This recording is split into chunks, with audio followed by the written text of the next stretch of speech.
We were talking about Chase Burns, obviously drafted. A lot of expectations for him. Baseball America put out their top prospect list. Rhett Lauder coming out as their number 1 prospect, with Chase Burns coming in at number 2. Rhett Lauder, obviously the expectation is, with how dominant he looked in September, has a good shot at being in the rotation for the Reds right off the bat next season. So with that being said, Chase Burns, who we've yet to see pitch outside of college, where does he start? Is he thrown out at Louisville? Start in Dayton? Where are they going to move him up slow? I mean, what do you think the projected plan is going to be for Burns? And do they need to fast track that? That's the other thing, too. I know we want to see him called up as soon as possible, but if this team's healthy, one of their strengths is pitching. Do you have to fast track him through the system? I don't think that you do. I know you'd like to, but I don't think that you have to. I think you'd want to be as careful as possible with the talent and expectation as him. I think he's going to come up relatively quickly. I mean, I don't think he's going to be down there for 2 years. I think you're going to see him come up.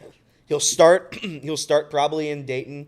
He'll start in a lower one. You'll get a couple starts there. If he tears it up, he just keeps moving up the ranks up until the point where he's in AAA and he's dominating there. And then if the Reds need a pitcher, they'll go to him. So I do think he'll be up next season. He just will not start up next season, as Jacob said. I bet he might even start in Dayton. Yeah, I think he starts in Dayton. And it's just like 2 starts, 3 starts. That's what I was saying. saying. Chill That's in exactly AAA what for I a would little say. bit. Yeah. As long as he doesn't get torched in any of these places, then he's going to just keep bouncing. The thing you do have to think about with him as well is with the velocity that high. I mean, that's part of the reason why the Pirates called Skeens up to start this year. It's like, if you're going to be throwing 103, we don't want you wrecking your shoulder in single-A games. No. Like, if you're going to be doing that and show that you can do that, then he will be up quicker. Just because that velocity plays, no matter what. And maybe he will start in the bullpen and work his way up. That would be great. And there was a lot of conversation about him being a reliever going into the draft, which is why a lot of people didn't necessarily want him at 2. But he's a great talent, and I'm excited to see how he helps this team. I hope that they're not too locked in on fast-tracking him. Give him the time to do whatever he needs to do. If he's ready to come up right away, bring him up right away. I'm certainly not against that.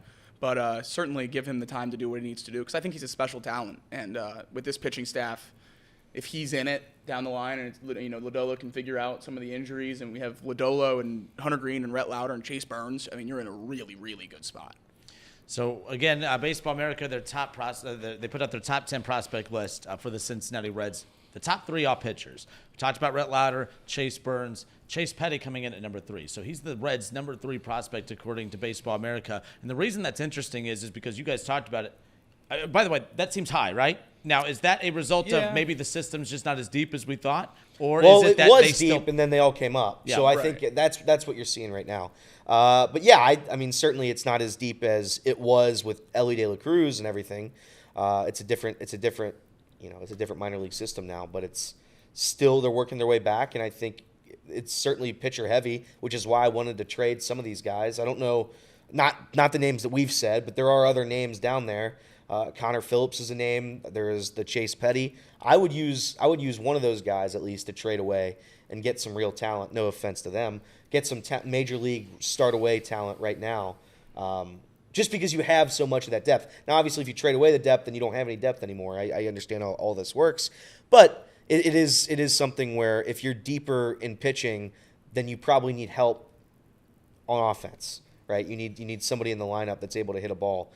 And if you're able to trade some of these guys away because you have Burns and Lauder and Abbott and everybody, then why not trade them?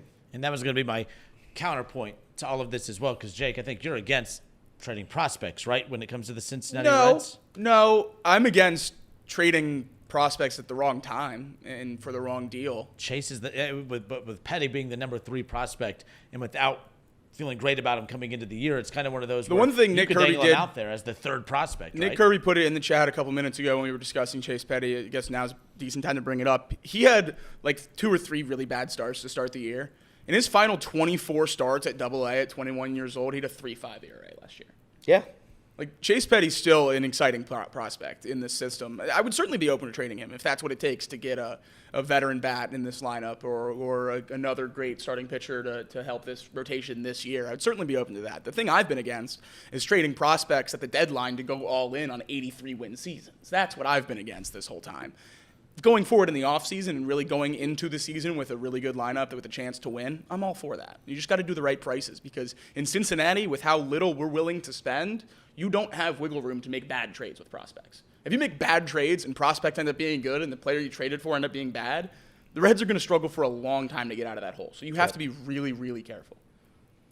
The other thing about, so with that, look, in the past, when we've talked about the depth that the Reds have had in the system, we've considered a lot of prospects untouchable, right? Noelvi Marte was one that I actually was okay with the idea of the Reds moving on from if it meant getting a nice return. Many people deemed him untouchable. Obviously, Ellie was untouchable. Matt McClain, untouchable. And I think that the two prospects for the Reds that I would deem untouchable, Rhett Lauder and obviously Burns at this point. Is anyone else, do you put anyone else in that untouchable category? Because I look at a guy like Cam Collier, who has just been fantastic in the early going, one of the youngest players, in the minors, of course, but he has a lot of value. You look at Petty, he has some value.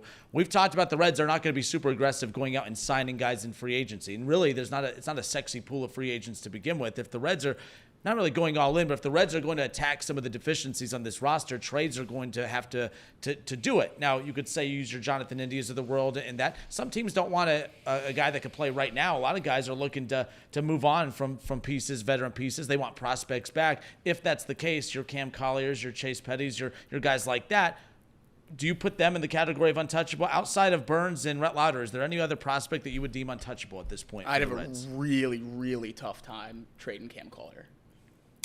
Yeah, Cam Collier's one name that I mean, as of right now, there would be no reason to trade him because you're going to need him, if anything, in a couple years at least. So a year, 2 years, whatever it might be.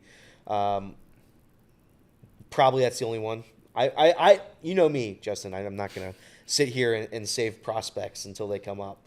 If you're able to trade them for good talent, ready now talent, veterans in the league that can help the team. It's the Cincinnati Reds. It's not the Cincinnati Bats. So I'm gonna say I'm willing to trade just about anybody except for the names that we've already mentioned. You're going to have to sacrifice something, though, right? Like, if they make trades, who are they trading this offseason? Are you all just the veteran players? I'd trade the MLB talent before I went down. India, Steer, Abbott. There's still MLB talent that you can trade, so I would start. Because they're still young, technically. Like I would like India. I would be trying to sell India right now as quickly as possible.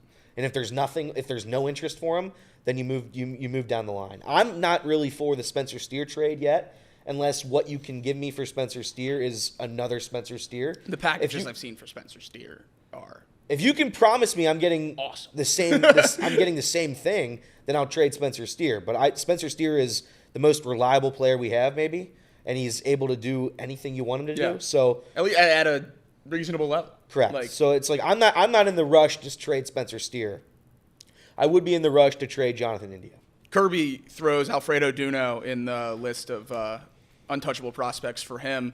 I certainly would agree to that. He comes in at number 4, top catcher prospect. Would agree with that to a point. I mean, he's 18 years old, and he's playing catcher at an unbelievably high level right now in the minors. Yeah. He was one of the top international free agents when we signed him. That's certainly another guy that's inching towards that untouchable realm. Especially, I mean, I know Tyler Stevenson's looked really good over the last couple of years, or really, just the last year. But this was last offseason. We were talking about, do the Reds need to find a catcher? We might have a really good young one in our organization. I wouldn't necessarily leap at trading him either, but we all know how much catchers can bring back in trades, especially good prospects. So certainly something I would pick up the phone, I would say, with him and see what the offers are if people are calling, but I would need something crazy.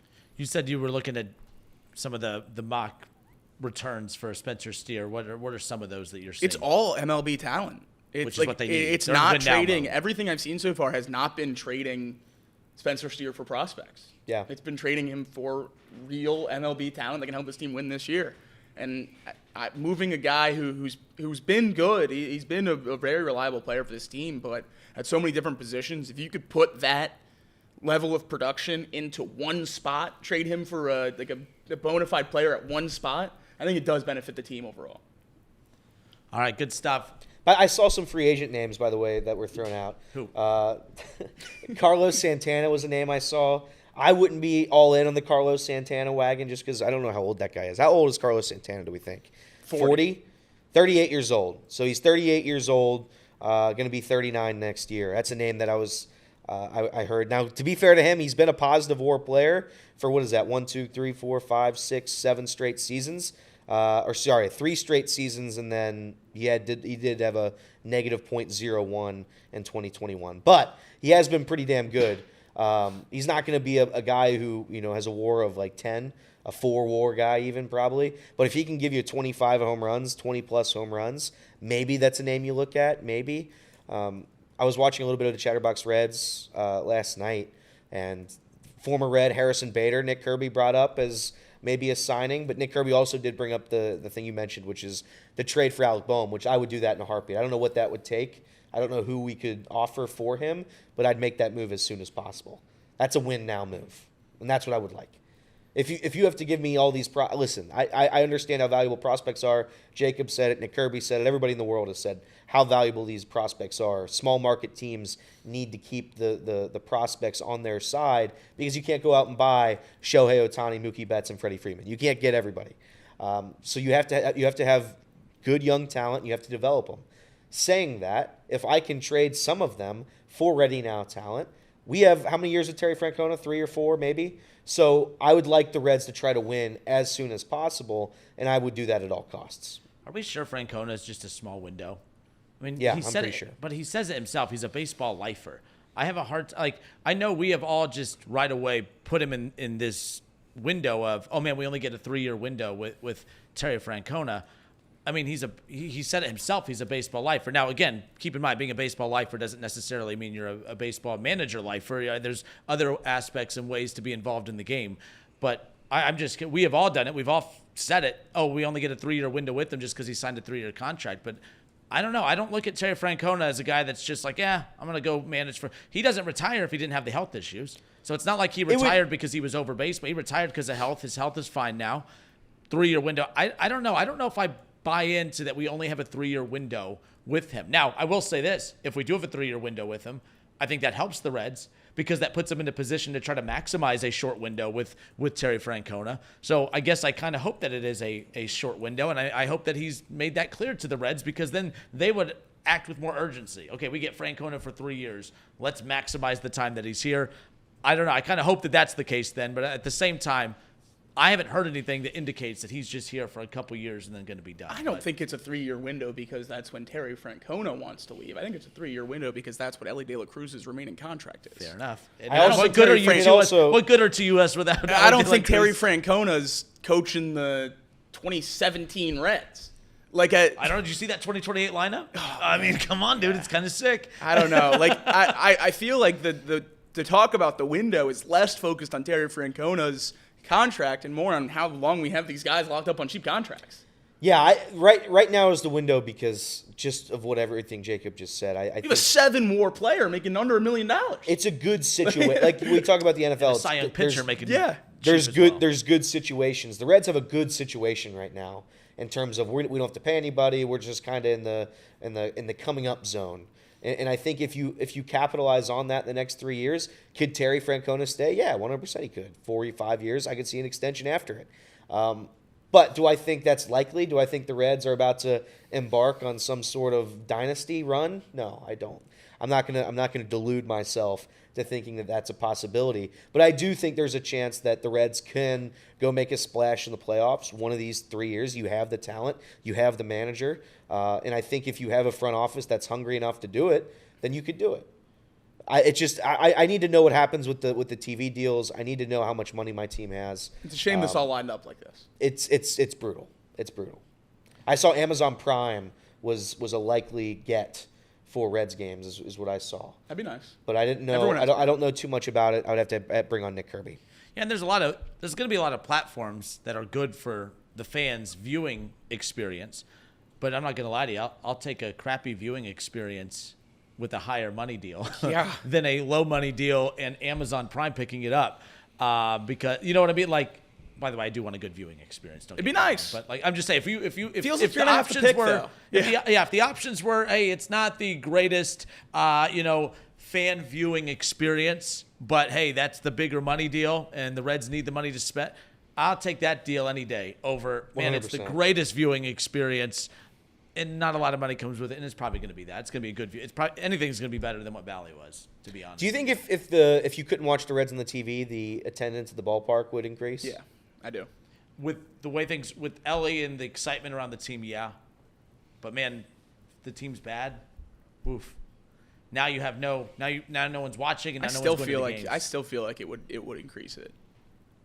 Not sellouts, but a couple thousand here and there. I mean, I definitely do think if it wasn't on TV, it would bump it up. Yeah,